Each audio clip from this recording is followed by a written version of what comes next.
Hello student. तो आज हम आप फोटोग्राफ चैप्टर की हिंदी में समरी बताते हैं आपको कि इस चैप्टर में लेखिका ने क्या लिखा है।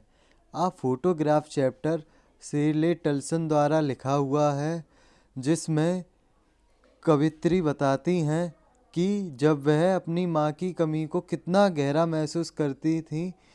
उसकी माँ है, यानी कि जो कवित्री हैं शिर्ले टल्सन, उनकी माँ को अब मरे हुए 12 वर्षों से ज़्यादा हो गए हैं। कवित्री को याद आता है कि किस तरह उसकी माँ एक फ़ोटो को देखा करती थी और अपने स्वयं के बचपन को याद किया करती थी। जब वह फ़ोटो ली गई थी तब उनकी माँ की आयु केवल 12 वर्ष की थी। फ़ोटो में माँ अपनी दो मौसेरी बहनों के साथ, मतलब मौसी की लड़कियों के साथ समुद्री तट पर दिखाई देती हैं। तीनों लड़कियां उनके अंकल की तरफ देखकर मुस्कुरा रही हैं जो उनकी फ़ोटो ले रहे थे। मतलब उनकी बहनें, मतलब कवित्री की माँ की दोनों बहनें फ़ोटो खिंचाते वक्त हंस रही थी जो अंकल उनकी फ़ोटो खींच रहे थे। माँ ये फ़ोटो कवित्री को दिखाया करती थी और प्रसन्नता भरे उन दिनों की बातें किया करती थी। समुद्र की उस सैर की बातें करती हुई वह हंसा करती थी, किंतु उस समय तक माँ में बड़ी तब्दीली आ चुकी थी। अब वह एक आधी उम्र की एक औरत थी तथा कवित्री उसकी एक बेटी थी। उसकी पूर्व की सब चंचलता चली जाती है, मतलब वो अपने समय में बहुत चंचल थी, तो अब वो कम हो जाती हैं। अपनी माँ को याद करते हुए कवित्री, मतलब शिर्ले टल्सन, कहती हैं कि समुद्र की वह सैर उसके लिए एक बीती बात थी, मेरे लिए उसकी वह हंसी। कवित्री अपनी माँ के खो जाने को बहुत ही गहरा महसूस करती हैं। मतलब उनको अपनी माँ की काफ़ी ज़्यादा याद आती है। उसे याद आती है कैसे उसकी माँ हंस हंस कर उससे बातें किया करती थी, किंतु अब वह हंसी एक आप बीती बात हो चुकी है। माँ को मरे हुए लगभग 12 वर्ष हो गए हैं। कवित्री बहुत उदासी और अकेलापन महसूस करती है।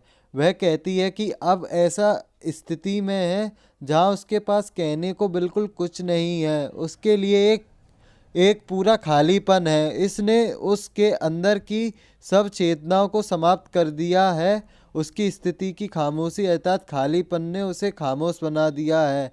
ये एक मृत्यु के जैसे खामोशी है।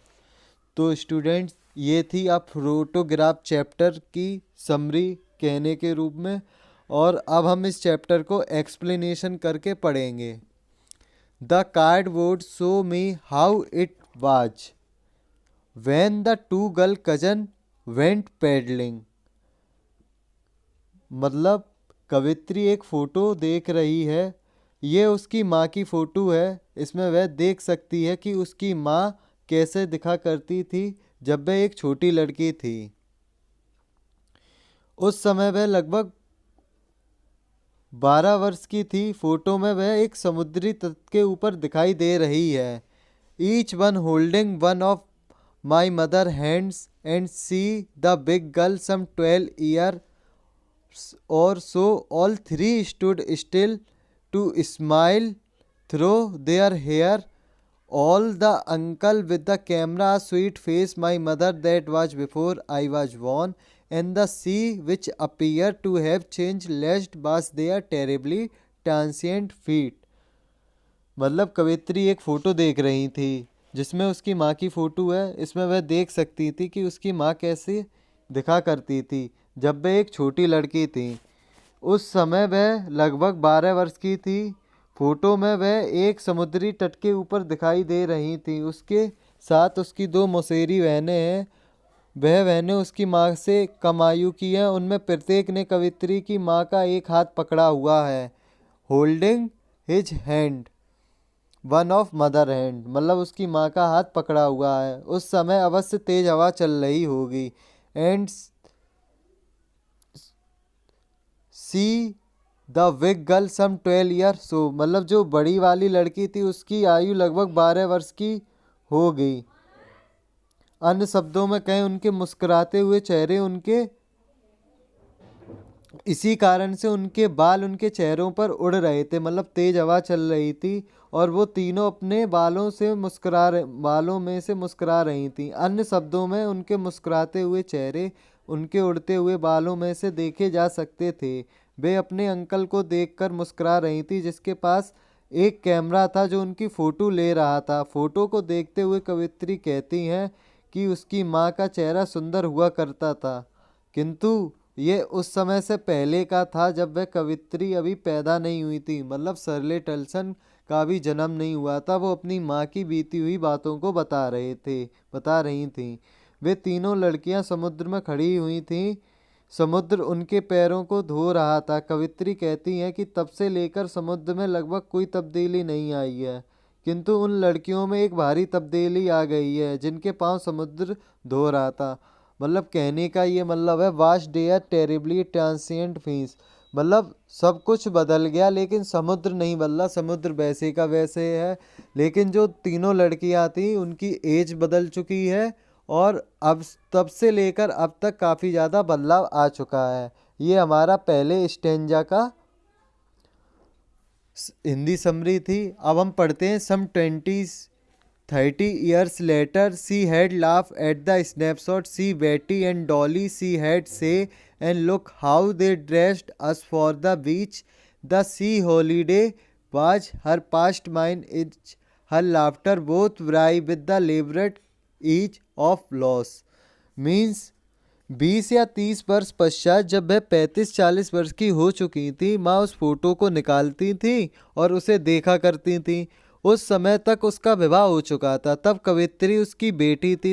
वह फोटो देखकर थोड़ा हंस दिया करती थी। वह कवित्री से कहती थी, मतलब उनकी माँ शर्ले टल्सन की माँ शर्ले टल्सन से कहती थी, ये देखो बेटी और डॉली को, यानी ये तुम्हारी मौसी हैं, समुद्र तट पर जाने के लिए उन्होंने हमें कैसे वस्त्र पहना रखे थे। Dressed us for the beach, the sea holiday was her past mine in her laughter what vary with the elaborate ease of loss. वह कवित्री से कहती हैं समुद्री तट पर जाने के लिए उन्होंने हमें कैसे वस्त्र पहना रखे थे। इस तरह माँ अपनी समुद्र तट की सैर को याद किया करती थी, किंतु अब वह एक आप बीती बात हो चुकी थी, मतलब ये एक बीत चुका था पल। अब माँ के लिए बहुत तब्दीली आ गई थी। वे अपने बचपन की वे मीठी खुशियाँ प्राप्त नहीं कर सकती थीं, किंतु कवित्री जो शर्ले टल्सन थी वो अपनी माँ की वह छोटी सी हंसी याद है तथा वह हंसी उसके लिए एक बीती बात हो गई है। अब उसके लिए एक भारी तब्दीली आ गई है। वह अपनी माँ का वह हंसता हुआ चेहरा भी नहीं देख सकती। माँ की मृत्यु हो चुकी है। इसी कारण कवित्री कहती है समुद्र की सैर उसका माँ का अतीत था, उसकी माँ की हंसी मेरा अतीत है। जिस तरह अपने बचपन की मासूमियत भरी खुशियाँ खो देने के बाद माँ का चेहरा टेढ़ा मेढ़ा हो गया था, उसी तरह अपनी माँ का खुशी भरा साथ खो देने के बाद कवित्री का चेहरा टेढ़ा मेढ़ा हो गया है। तो भी समय बीतने पर दोनों ने अपने अपने नुकसान के साथ जीना सीख लिया। कवित्री इसे हानि की कठिन मुक्ति का नाम देती है। Means was there terribly transient feet. इस हानि की पीड़ा ने उन दोनों के ऐंठे हुए चेहरों पर एक स्थायी प्रभाव छोड़ दिया। And last line stanza 16 to 19 now she is been dead nearly as many years as that girls lived and of these circumstances there is nothing to say at all, it's silence.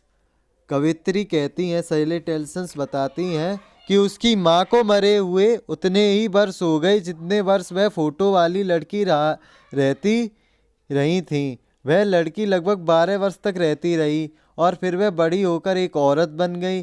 कवित्री के कहने का भाव ये है कि उसकी माँ को मरे हुए 12 वर्ष हो गए थे तथा अब वह स्वयं की ऐसी स्थिति में महसूस करती है कि इसके बारे में कहने को कुछ नहीं है, वहाँ खालीपन के अतिरिक्त और कुछ नहीं है।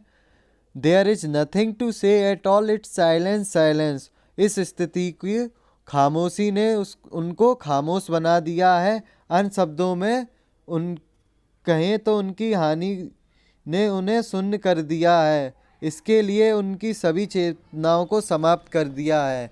ये थी हमारी चैप्टर की हिंदी समरी। आप फोटोग्राफ जो शैली टल्सन ने लिखा है, ये काफ़ी ज़्यादा इम्पोर्टेंट चैप्टर है। तो स्टूडेंट्स, ये थी हमारी चैप्टर की पूरी समरी। तो इसके लिए और भी अच्छी वीडियो देखने के लिए आप मेरे चैनल को सब्सक्राइब कर सकते हैं, लाइक शेयर एंड कमेंट भी